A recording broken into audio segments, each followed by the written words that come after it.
Hi, I'm Joe. I'm the tech lead on the project and co-producer.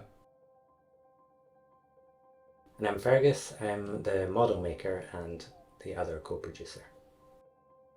The working title for the project at the moment is Crackernuts. It's a video game. It's a short narrative video game based on Scottish folk tales, based on a story called Crackernuts.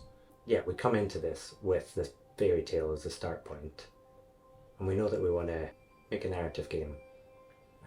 But how closely we stick to the fairy tale and exactly what our narrative ends up being, we don't know yet.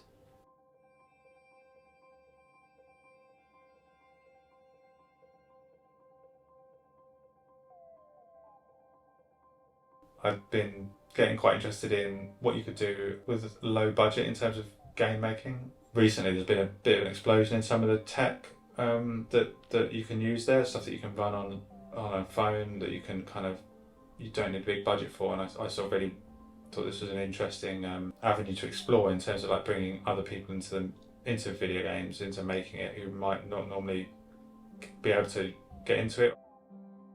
My name is Mel. On this project, I am directing the performance element. So I'm working with actors who are going to embody the characters, and then those characters are going to be animated with motion capture. So in order to get there, we are working with characterization and physicalization and some of the text that's in the story, and also figuring out the branching narratives that are happening at the same time. So I'm directing that bit. My name is Malenstein. I am a game designer from Glasgow, and I work as a junior developer here. So I've joined specifically for this project, and I've been doing design, programming, getting it all together, putting it in the engine, getting it working.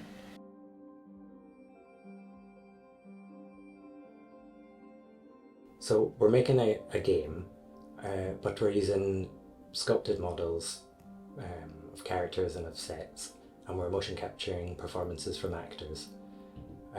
And although other games have used similar processes, it's unusual to be able to do that with a small team like this in a kind of independent way.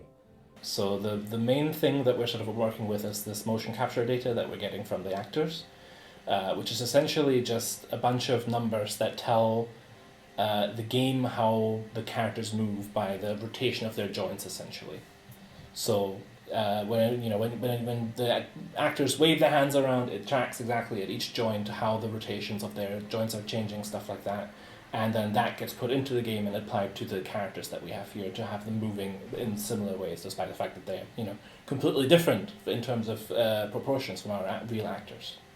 The actors are super interested in being involved in games, and it's super hard to find a path into games. It's not like film that has a history of starting with solid real objects and performance and then moving into screen, the history of computer games starts as a digital medium and continues that way. So I know that myself, and I think a lot of the people on the physical side of the process are really excited about being able to put their content into a game.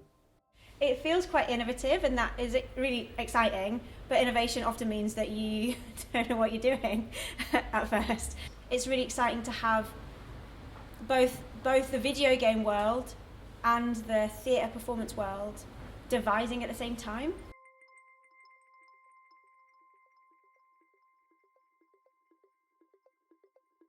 From the technical point of view, it is quite an interesting project. We've got kind of a couple of key new technologies which we're trying to incorporate into the process. The first, we've got photogrammetry software which we're using to scan the model, so Fergus is making a lot of use of that. And then during the performance with the actors, we are motion capturing the actors, so all of their performances, their movements will be captured and translated into the game onto the puppets that Fergus has made. And for that, we're using a piece of software called Move AI, which is a motion capture system which again uses mobile phones, sort of relatively cheap stuff. We have four of them around the room. They basically capture the performances of the actors without them having to wear any special suits or markers or anything like that, and sends it all up to the cloud where the AI kind of elves do their magic and kind of send it back to us where we can incorporate that into a game. So when we get the motion capture data from the software to import, the actual actors aren't really in that anymore. It uses placeholder footage. Essentially, they're just models that are designed to look like humans, and they have those same bones.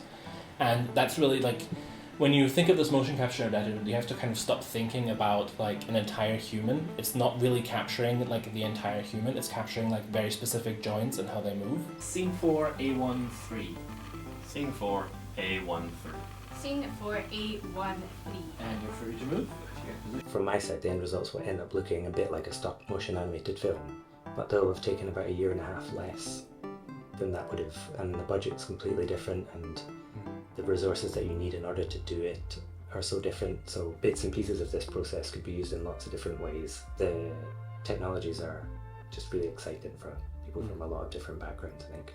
Additional benefit to collaborating though, which is just that we actually need each other to be able to do a project like this. Like it's out with the capacity of one person to achieve all of this. So collaboration allows us all to be a part of a project like this while still remaining comparatively quite a small team working on a small budget. Yeah, it just feels really exciting and adventurous, really. And I think it's just about being really open to this new process, a new way of working, and new languages. But yeah, it does feel like every step we make, it does make a little bit more sense, thankfully. There isn't a process laid out for us. We're not following an obvious order of using certain tools and then combining them in a certain way to get to a predictable result. Yeah, it's kind of exciting because you get a lot of options and stuff, you know. So I would sort of imagine it's maybe like in the early days of film when you were like, okay, I don't know what chemicals to use here, or like, I'm going to try, you know, shooting with this light or doing the sandpaper in this way, and it was all a bit kind of wide open. I mean, all of this is exciting and interesting and magical. It's such a unique process and so like we're definitely sort of out of comfort zone, I think, for a lot of people, because a lot of the people on the game side haven't worked much with creatives from like the theater side and physical models, you know, and same for them. I doubt a lot of them have had much experience working in games, right, which is an interactive medium, which is very weird that way. So it's definitely been very interesting working together with so many different people. And yeah, the final project really, I think, reflects that, and it's something I'm very proud to be a part of.